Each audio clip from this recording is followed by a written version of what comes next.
At sa iba pang balita, muling nagpulong sa ika-4 na pagkakataon ang Pilipinas at Amerika kaugnay ng increased rotational presence ng mga Amerikanong sundalo. Isinagawa ang pulong isang linggo bago ang pagbisita ni US President Barack Obama sa ating bansa. Nag-uulat si Waywaya Macalma live mula sa Campo Aguinaldo. Waywaya, magandang hapon sa iyo.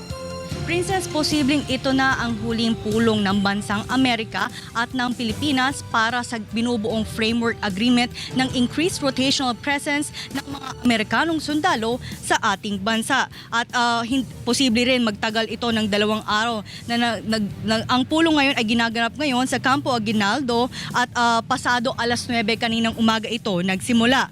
Sa resumption, Princess, ng kanilang meeting matapos ang ilang linggo ay marami pang kailangan talakayin ang US at Philippine panel kasama na duration o kung gaano kahaba mananatili ang mga Amerikanong sundalo sa ating bansa.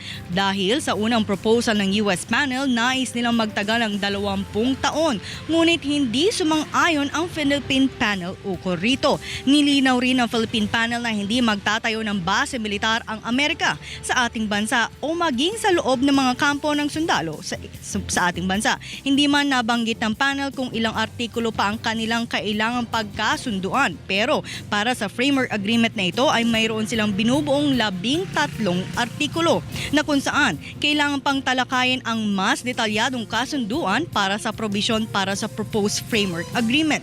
Kung kailan ite-terminate ang kasunduan, ownership, prepositioning ng mga defense equipment, supplies at material at ang napagkasunduan ng mga installations sa bansa.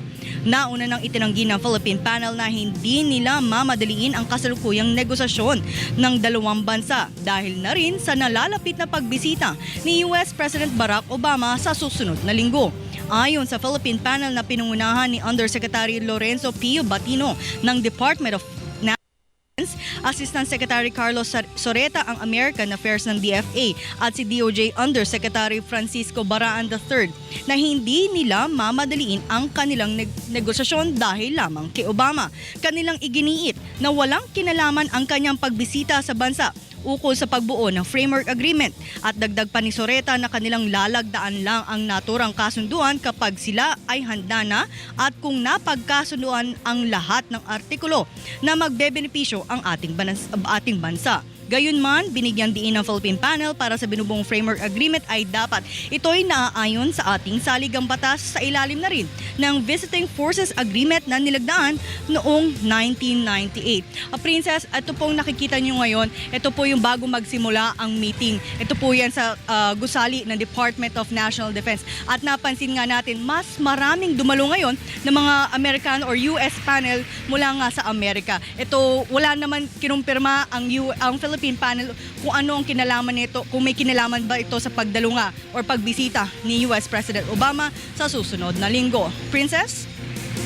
Alright, Aya, maraming salamat.